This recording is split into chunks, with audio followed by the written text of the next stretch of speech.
안녕하십니까? 오늘은 생명의 연합이라는 제목으로 하나님 말씀 증거하겠습니다. 먼저 요한복음 15장 4절과 5절을 읽겠습니다. 요한복음 15장 4절 5절입니다. 내 안에 거하라, 나도 너희 안에 거하리라. 가지가 포도나무에 붙어 있지 아니하면 절로 과실을 맺을 수 없음 같이 너희도 내 안에 있지 아니하면 그러하리라. 나는 포도나무요 너희는 가지니 저가 내 안에 내가 저 안에 있으면 이 사람은 과실을 많이 맺나니 나를 떠나서는 너희가 아무것도 할 수 없음이라. 아멘. 한 번은 예수님과 제자들이 겟세마네로 가는 도중에 감람산 기슭에 도착하였을 때 초저녁 달빛에 한 무성한 포도나무가 조명을 받고 있었습니다. 예수님은 이 기회를 놓치지 아니하시고 제자들의 주의를 이 포도나무에 집중시키면서 당신의 사명 그리고 제자들이 유지해야 할 하나님과의 영적 관계를 설명하시는 하나의 상징으로 사용하셨습니다. 요한복음 15장 1절입니다. 예수님 말씀하기를 내가 참 포도나무요 내 아버지는 그 농부라. 예수님은 제자들에게 이 말씀을 하시면서 두 가지를 교훈하셨습니다. 첫 번째는 예수님도 하나님을 의지하며 산다. 이 사실을 제자들에게 말씀하셨고, 두 번째는 너희도 하나님을 나처럼 의지하며 살아야 하느니라. 자, 두 가지를 교훈하셨습니다. 자, 첫 번째는 예수님도 하나님을 의지하면서 사셨다는 것입니다. 우리 인생을 쓰시고 오신 예수님은 자기 자신을 나무에 비유했는데 그때 당시에 우아한 종려나무나 그 다음에 키가 큰 백향목 아니면 강하기가 정말 바위같이 강한 이 참나무에 비유하지 아니하시고 보잘것없고 덩쿨이 달려있는 포도나무를 택하셔서 자신을 나타내셨습니다. 그럼 왜 예수님이 자신을 이 포도나무에 비유를 하셨을까요? 그것은 바로 포도나무는 종려나무, 백향목, 그 다음에 참나무처럼 자기 스스로 지주대 없이도 쭉쭉 자랄 수 있는 나무가 아니라 포도나무는 덩쿨을 이용해서 다른 어떤 지주대를 타고 하늘로 올라가면서 자라는 나무이기 때문에 그렇게 자신을 포도나무라고 이야기한 것입니다. 그런 것처럼 인성을 쓰신 그리스도 예수님께서도 거룩한 하나님의 능력을 마치 포도나무가 덩쿨을 이용해 가지고 이 지주대를 감고 올라가듯이 하나님을 항상 의지하면서 사는 그 존재였음을 이 제자들에게 가르쳐 주신 것입니다. 예수님은 그래서 자기 자신이 하나님 없이는 아무것도 할 수 없다고 요한복음 5장 30절에 이와 같이 말씀하셨습니다. 내가 아무것도 스스로 할 수 없노라. 듣는 대로 심판하노니 나는 나의 원대로 하려 하지 않고 나를 보내신 이의 원대로 하려는 거로 내 심판은 의로우니라. 예수님은 나는 내 스스로 아무것도 못한다 그랬습니다. 성도 여러분, 참으로 예수님 말씀처럼 신앙은 이 백향목처럼 지주대 없이도 스스로 설 수 있는 것이 아니라 이 포도나무처럼 거룩한 능력을 의지하는 삶이 신앙의 삶이라는 것을 여러분 기억하시기 바랍니다. 그러므로 이 믿음이라고 하는 것은 이 능동태가 아니라 수동태예요. 수동태가 뭡니까? 한마디로 시키는 대로 하는 겁니다. 다른 사람들이 요구하는 대로 따르는 게 수동태 아닙니까?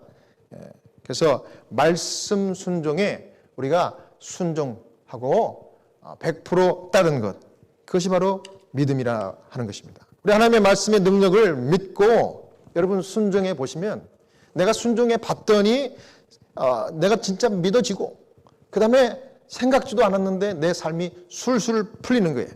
이게 바로 수동태의 삶, 믿음의 삶, 하나님의 말씀을 의지하는 삶인 것입니다.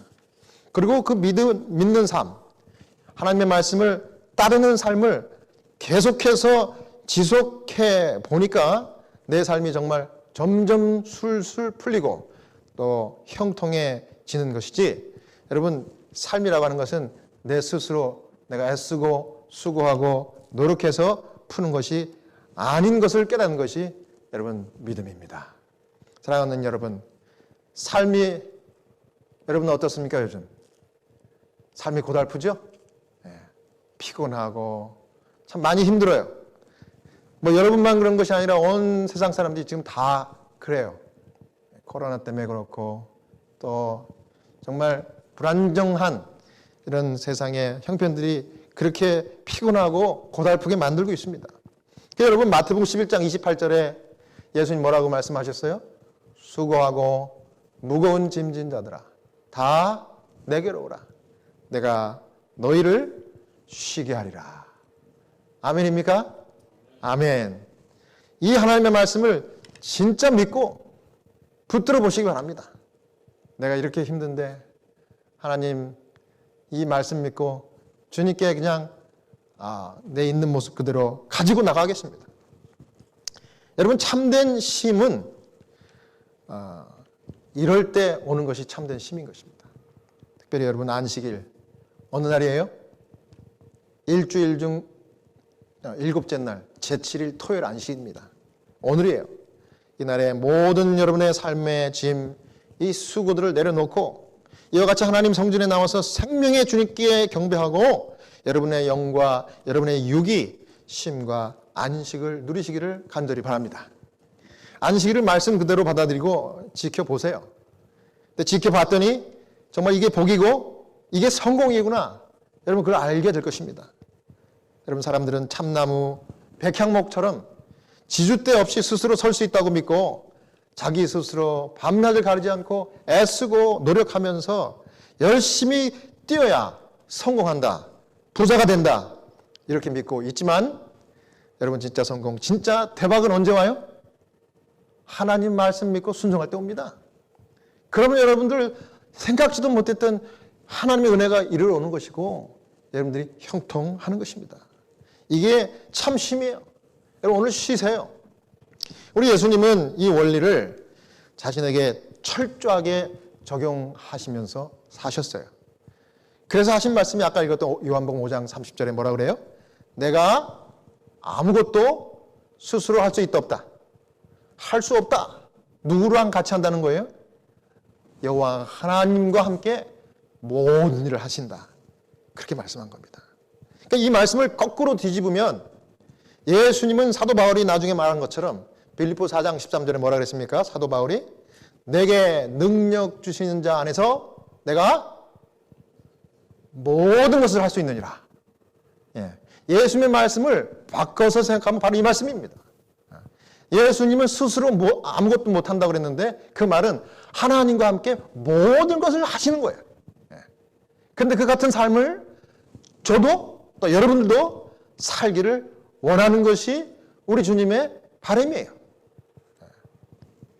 요한복음 15장 5절을 또 보겠습니다. 요한복음 15장 5절입니다. 나는 포도나무여 너희는 가지니 저가 내 안에 내가 저 안에 있으면 이 사람은 과실을 많이 맺나니 나를 떠나서는 너희가 아무것도 할 수 없음이라. 자, 예수님이 이제 4절에 말씀을 하시고 5절에는 자기 스스로를 가리켜서 나는 또 포도나무다. 그 다음에 너희는 뭐다? 가지다. 포도나무에 붙어 사는 가지다. 그렇게 이야기합니다. 이 말씀을 하시면서 예수님은 두 가지를 제자들에게 교훈하셨습니다.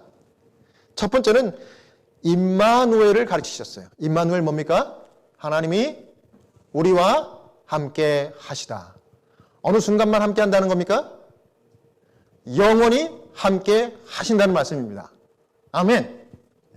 하나님이 너희와 항상 함께 하실 것이다 하는 말씀을 했습니다. 사실 예수님이 이날 감람산 기슭에서 이 달빛을 받고 있는 이 포도나무를 가리키면서 제자들에게 이 말씀을 하실 때는 이제 예수님이 이제 십자가의 고난을 그 길을 가야 되는 아주 절박한 순간이 다가오고 있는 그런 때였습니다. 그렇기 때문에 예수님은 이 제자들을 이제 떠나가야 하는 상황이셨지만 그들과 제자들과의 영적인 연합만큼은 예수님이 육체적으로 떠나 있다 할지라도 이 원리를 따를 때에 영원히 변치 않는다는 사실을 제자들에게 확신시켜 주시는 그런 말씀이었어요. 근데 저는 이 예수님이 하신 말씀 중에 임마누엘, 내가 너와 함께 하리라 하는 그 말씀을 성경에서 볼 때마다 얼마나 감사한지 몰라요. 하나님이 저와 함께 한다는 말씀, 하나님이 여러분들과 함께 한다는 말씀, 이보다 더 좋은 말씀이 어디 있습니까? 우리가 잘 될 때나 또 어려울 때나 건강할 때나 또 우리가 아플 때나 언제든지 하나님이 함께 하신다는 얘기예요. 여러분, 인간은 어떤 존재입니까? 혼자 살 수 있어요, 없어요? 독불장군이 있습니까, 없습니까? 없죠. 독불장군 없어요. 여러분도 혼자 컸습니까? 아무도 혼자 큰 사람 없습니다. 누군가의 도움을 받았기 때문에 여러분들이 이와 같은 자리에 여러분 지금 현재 있는 것입니다. 인간은요, 혼자 사는 존재 아니에요. 함께 사는 존재로 하나님이 창조할 때 이미 그렇게 만드셨어요. 그 다음 뿐만 아니라 본질적으로 하나님을 바라보고 살도록 만들어 주신 게 인간이에요. 미국 이민생활 하면서 여러분 가장 힘든 게 뭡니까? 저는 이민생활 하면서 가장 힘든 게 외로움이었어요. 외로움. 참 외롭더라고요. 이 지구 반대편 이 미국 땅에 와가지고 지금까지 살다 보니까 참 많이 외로웠어요. 여러분 언제 주로 외로웠습니까? 뭐 여러 가지 이유가 있겠죠. 상황에. 여러분 다 이민생활 성공하셨는데 참 이 성공하기까지는 참 힘든 과정들을 우리 모두가 다 겪었어요. 저는 개인적으로 영주권이 아직 없을 때 진짜 외로웠습니다. 그 다음에 직장을 다니다 보니까 이 미국은 참 그런 게 나중에 알았지만은 너무 당연한 일들처럼 벌어진다는데 직장에서 갑자기 잘려. 직장에서 갑자기 잘려 보니까 진짜 서럽고 외롭더라고요. 여러분 그런 경험 다 하셨죠? 그 다음에 아프면 진짜 힘들어요. 한국에서 아프면은 뭐 감기 좀 콧물 나도 한국은 뭐 공단에서 의료보험을 전 국민이 다 해주니까 뭐 돈 얼마 안 드니까 병원 가면은 뭐 한국 돈으로 1,000원만 내면 그냥 감기약 뭐 다 처방해 주잖아요. 의사도 만나고. 근데 미국은 뭐 꿈도 못 꾸죠. 의료비가 얼마나 비쌉니까? 의료보험도 굉장히 비싸가지고 의료보험을 웬만하면 가질 수가 없어요. 지금은 조금 바뀌긴 했지만 여러분 의료보험이 없어가지고 내가 몸이 아파 죽겠는데 병원은 돈이 없어서 못 가고 진짜 외롭고 서럽더라고. 꾹꾹 참았어요. 이건 뭐 저만 그런 거 아닌 것 같아요. 여러분들도 그런 경험 다 하셨죠? 그 다음에 많은 우리 이민자분들이 이혼했을 때 어렵다고 그래요. 또 외롭다고 그러고 또 사랑하는 사람과 사별했을 때 정말 이거는 설명할 수가 없는 것입니다. 굉장히 외롭고 서럽고 무슨 말로 표현할 수가 없어요. 한국에서 좀 이런 일을 당하면 그래도 친지 가족들 많이 있어가지고 와서 좀 위로도 해주는데 여기는 전화로 가족들도 많이 없잖아요. 얼마나 외로워요. 그럴 때 내가 왜 이렇게 미국에 와가지고 이런 외로움, 이런 서러움을 받으면서 살아야 되나 이런 생각 제가 자주 했습니다. 여러분 공감하시죠? 생각을 해보니까 어느 이민자 한 분이 예전에 저한테 이런 말을 했어요. 목사님, 왜 미국에 와서 우리가 이런 삶을 사는지 아세요? 글쎄요. 팔자가 세가지고 그래요. 진짜 그분 말처럼 팔자가 세가지고 미국에서 사는 건가? 그 말을 들었을 때 공감은 하면서도 더 속상하더라고요. 왜 내가 팔자가 세야 되나? 그런데 나중에 곰곰이 하나님 말씀을 읽다가 생각을 해보니까 팔자가 세가지고 이 고생을 하는 게 아니라 하나님이 저와 여러분을 너무나 사랑하기 때문에 이 미국에서 이민 생활을 시키신 거예요. 왜? 이민 생활을 하다 보면 아무것도 가진 것 없고 정말 이런 상황이 닥치면 내가 할 수 있는 것보다는 할 수 없는 게 많기 때문에 누구를 붙들 수밖에 없어요?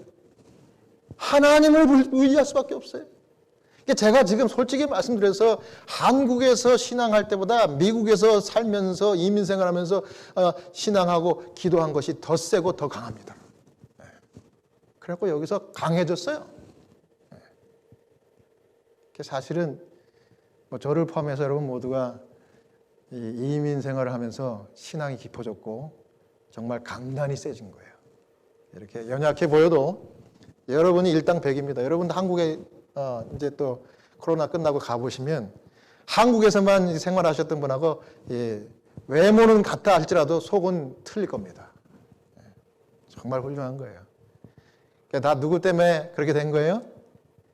이 이민 생활 중에 함께 하신 누구 때문에? 여호와 하나님이 함께 하셨다는 것을 여러분 믿고 감사하시기 바랍니다. 창세기 26장 24절에 보면은요, 이 이민 생활을 했던 이삭의 경험이 나와요. 이삭의 아버지 누굽니까? 아브라함이죠. 아브라함과 이삭이 이민 생활을 쭉 했어요. 죽을 때까지. 왜냐하면 아브라함에게 뭐라고 했습니까? 갈대아 우르를 떠나 내가 너에게 지시할 무엇으로? 지시할 땅으로 가라. 이민 가라. 이랬어요. 이민 가라. 그래서 왜 아브라함이 잘 먹고 잘 사는데 또 거기서 믿음도 좋았어요. 근데 왜 굳이 고향을 떠나 내가 너에게 지시할 미지의 땅으로 가라 그랬는가? 제가 이민 생활을 해보니까 알겠더라고. 이민 생활을 시켜야 하나님을 더 붙들기 때문에. 그래갖고 이민 생활에 이 뼈가 굵어진 이 가족이 아브라함과 이삭입니다. 그런데 이제 아브라함이 죽었어요. 그럼 이제 누구의 삶이 이제 성경에 기록됐습니까? 아들 이삭입니다. 그런데 이삭이 한 번은 이 유목민이니까 양떼들을 데리고 다니면서 여기저기 이제 이주하면서 가는 겁니다. 그런데 한 번은 이제 이삭이 우물을 팠어요. 우물. 이제 물을 먹기 위해서 우물을 팠는데 그 우물이 어떤 우물이었는가 하면 아브라함이, 그러니까 아버지가 생전에 파놨던 우물이에요. 그런데 그 블레셋 사람들이 항상 그 하나님 백성들을 그 해코지 하잖아요. 블레셋 사람들이 그 우물을 막아버렸어요. 못 먹게. 그래서 이제 아무도 그 우물에 대해서 이제 신경도 안 쓰고 있을 때, 막은 사람들도 신경도 안 쓰고 있을 때, 이제 세월이 지나가지고 이삭이 그 우물이 필요해가지고 다시 팠어요. 아브라함의 그 우물을 다시 팠다고. 물이 잘 나오는 겁니다. 그런데 물이 팠다는 소문이 금방 퍼지니까 누가 찾아왔습니까? 18절에, 20절에 그랄 목자들이 와서 시비를 겁니다. 이 우물은 어쩌고 저쩌고, 너희 아버지가 판 건 사실이지만은 그 이후에 소유권은 어쩌고 저쩌고 이러면서 시비를 거는 거예요. 그 한마디로 무슨 얘기입니까? 이 우물을 뭐 해라? 내놔라 이거예요, 내놔라. 근데 이삭이 어떻게 했을까요? 이삭이 한 번도 다투지 않고, 그래? 그러면 양보해. 가져가라? 양보했어요. 그러고 나서 21절에 다른 곳으로 또 옮겼습니다. 이삭이. 가니까 또 우물을 필요했기 때문에 새로 우물을 팠어요. 팠더니 그 사람들이 또 어떻게 해요? 또 와가지고 시비를 또 거는 겁니다. 이삭이 어떻습니까? 한 번은 넘어갔지만 두 번째는 안 참어. 그러면서 싸울 수 있었지만 이삭이 어떻게 했을까요? 또 양보합니다. 그래, 너네들이 필요하구나. 가져라. 그리고 또 딴 데 갔어요. 22절에 보니까 세 번째로 우물을 또 팠습니다. 다른 곳에 가가지고. 그 우물을 팠더니 22절에는 다행히 어떻게 기록을 해요? 우물을 파니까 더 이상 다툼이 없어졌다. 이렇게 된 겁니다. 양보하고 또 양보하고. 그런데 여러분, 그 이후에 몇 절 성경절을 읽어보니까 이 이민 생활을 하면서 이 부당한 처우를 받았던 그 경험이 한 번도 아니고 두 번도 아니고 세 번까지 오니까 이제 그때는 해결이 됐는데 이 이삭의 심신이 어떻게 했을까요? 피곤했어요. 피곤했어요. 야, 내가 왜 이렇게 헛고생만 하고 살아야 되나? 죽으라고 땅을 팠는데 물이 나오니까 또 가져가고 한 번 양보하고 두 번 양보하고 세 번 양보하고 다 해결이 됐어요. 그러고 나서 올라간 데가 어딘가 하면 브엘세바로 올라갔습니다. 그랬더니 하나님이 그때 나타나셔가지고 뭐라고 그러세요? 하신 말씀이 바로 26장 24절이에요. 저는 이 말씀을 읽으면서 전에는 몰랐는데 이민생활을 이제 하다 보니까 이 말씀을 읽으면서 자꾸 이민생활과 오버래핑 되면서 눈물이 나더라고요. 아브라함의 아들 이삭에게 하나님이 이제 심신이 필요하고 지친 이삭에게 뭐라고 그러시는지 아세요? 제가 읽어보겠습니다. 26장 24절 25절. 그 밤에 여호와께서 그에게 나타나 가라사대 나는 내 아비 아브라함의 하나님이니 두려워 말라. 내 종 아브라함을 위하여 내가 너와 함께 있어 내게 복을 주어 내 자손으로 번성케 하리라 하신지라. 이삭이 그곳에 단을 쌓아 여호와의 이름을 부르고 거기 장막을 쳤더니 그 종들이 거기서도 우물을 받더라. 하나님이 이제 모든 것을 내려놓고 털썩 주저앉았던 이삭에게 한마디 하시는데 아브라함 내 조상과 함께했던 하나님 나 여호와가 너와도 함께 하리라 이런 약속을 주신 거예요. 그러니 걱정하지 말고 두려워하지 말고 나만 믿으라 이거예요.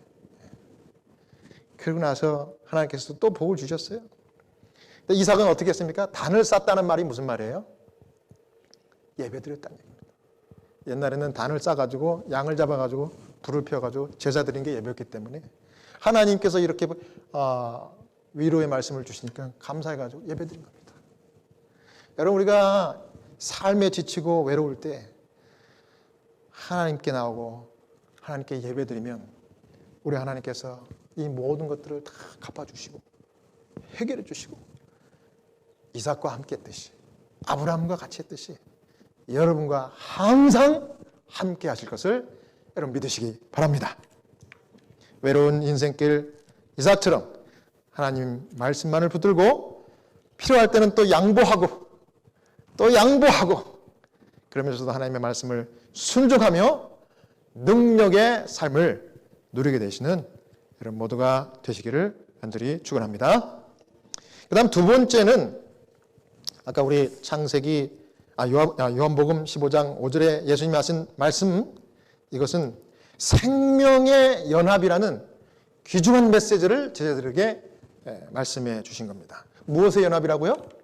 생명과의 연합입니다. 우리가 생명과 연합할 수 있는 방법은 예수님 말씀대로 포도나무가 가지와 함께 한 나무가 된 것처럼 하나님과 연합할 때 우리가 생명과 연합하는 것입니다. 자, 여기 예수님이 가지가 포도나무에 연결되듯이 제자들도 예수님에게 서포트, 이 지지를 받아야 하는 그 관계라는 것을 리마인드 시켜준 겁니다. 여러분 똑같습니다. 저와 여러분도 예수님 믿는 그리스도인인데 그리스도인이 뭡니까? 그리스도인이란 예수 그리스도와 연결된 삶을 살아야 하는 사람이 그리스도인입니다. 자, 그리스도인은 그리스도와 연결된 삶을 사는 거예요. 그러니까 예수님께서 연결되어 지지를 받으면 우리 말씀하신 대로 하나님과 연결되어 우리가 하나님의 서포트를 받으면 달라지는 게 반드시 있습니다. 그것을 이제 시대의 소망 675페이지는 이렇게 설명하고 있는데요. 제가 읽어드리겠습니다. 시대의 소망 675페이지입니다. 포도나무의 생명은 그 가지의 생명이 된다. 그와 같이 허물과 죄로 죽은 영혼이 그리스도와의 연결을 통하여 생명을 얻는다. 그분을 개인의 구주로 믿음으로써 연합은 이루어진다. 죄인이 그의 결점을 그리스도의 장점에, 그의 텅 빈 것을 그리스도의 충만하심에, 그의 연약함을 그리스도의 항구적인 능력에 연합시킨다. 그때 그는 그리스도의 정신을 가진다. 그리스도의 인성이 우리의 인성에 감응되며 우리의 인성이 신성에 감응된다. 이와 같이 성령의 역사를 통하여 인간은 거룩한 본성에 참여하는 자가 된다. 인간은 사랑받으신 분인 예수 안에서 받아들여진다. 그래서 이것을 이제 제가 7가지로 정리를 했는데요. 첫 번째는 죄로 죽게 된 영혼이 하나님과 연합하면 하나님의 생명을 받는 거예요. 그다음 두 번째는 죄인의 갖고 있는 결점들이 하나님과 연결되면 그리스도의 장점으로 대체되는 것입니다. 그다음 세 번째, 공허한 삶이 충만한 삶으로 바뀌게 됩니다. 네 번째는 연약함이 영원한 하나님의 능력에 연합하게 됩니다. 그다음 다섯 번째는 그리스도의 정신을 갖게 되고요. 여섯 번째는 성령의 역사로 거룩한 본성에 참여하게 되고, 마지막으로 우리는 마침내 예수 안에서 하나님의 자녀로 받아들여지는 것입니다. 자, 그 다음에 요한복음 15장 8절에 우리 주님이 하신 마지막 말씀 더 읽겠습니다. 요한복음 15장 8절 말씀입니다. 너희가 과실을 많이 맺으면 내 아버지께서 영광을 받을 것이요 너희가 내 제자가 되리라. 이 말씀이 바로 예수님이 우리에게 말씀하신 제자 훈련이에요. 제자 훈련. 어떻게 제자가 되고 어떻게 훈련을 받는가. 근데 제자 훈련을 예수님의 열매를 맺는 사람이 되는 것, 이게 제자 훈련입니다. 그래서 하나님께 매사에 영광을 돌리는 사람이 되는 거예요. 하나님 기뻐하는 그런 삶을 사는 겁니다. 그게 제자 되는 거고, 그렇게 만드는 것이 제자 훈련입니다. 시대의 소망에는 이게 바로 여러분과 제가 하나님의 거룩한 품성을 드러내고 예수님처럼 자비와 동정심을 나타내는 삶을 사는 것입니다. 그런데 이와 같은 삶을 여러분 노력한다고 되는 것이 아니다, 기다. 예수님이 뭐라 그랬어요? 이 삶조차도 노력하면 되는 것이 아니라고 그랬어요. 열매 맺는 삶이요.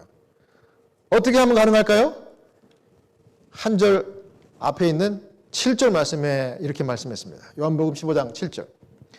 너희가 내 안에 거하고 내 말이 너희 안에 거하면 무엇이든지 원하는 대로 구하라. 그리하면 이루리라.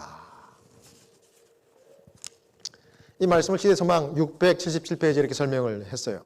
말씀을 통하여 그리스도께서 그분의 추종자들 속에 거하신다. 이것이 그분의 살을 먹고 그분의 피를 마시는 것으로 표현된 그와 같은 생명의 연합이다. 그리스도의 말씀은 영이요 생명이다. 말씀을 받아들임으로 그대들은 포도나무의 생명을 받는다. 그대들은 하나님의 입으로 나오는 모든 말씀으로 살 것이다. 그대들 안에 있는 그리스도의 생명은 그분 안에서처럼 동일한 열매를 생산한다. 그리스도 안에 살고 그리스도에게 부착되어 그리스도의 지원을 받으며 그리스도에게서 영양분을 흡수한다면 그대는 그리스도의 모습을 닮은 열매를 맺을 것이다. 아멘. 생명의 연합이 뭐라고요? 하나님의 말씀을 통하여 우리 하나님의 생명과 연합한다 그랬습니까? 그분의 살을 먹고 피를 마시는 것이 하나님의 말씀의 삶입니다. 그 말씀의 삶은 오늘 저와 여러분을 이 예배의 자리에 인도하셨습니다. 여러분 잘 선택하셨고 하나님 말씀을 순종하는 삶을 계속해서 사시기 바랍니다. 그것이 바로 생명과 연합하는 거예요. 그래서 모든 말씀으로 살 때에 우리에게서 저절로 의의 열매가 맺혀지는 것인데 그것이 바로 하나님께 영광이요 하나님을 기쁘게 하는 삶이라는 것입니다. 영이시고 생명이신 하나님의 말씀만을 붙들므로 생명과 능력이 충만한 삶, 하나님의 열매가 풍족하게 맺어지는 그런 삶, 하나님께서 영광받고 기뻐 받으시는 산제사의 삶을 정말 성공적으로 사시는 여러분과 제가 되기를 바라면서 오늘의 말씀을 마치겠습니다.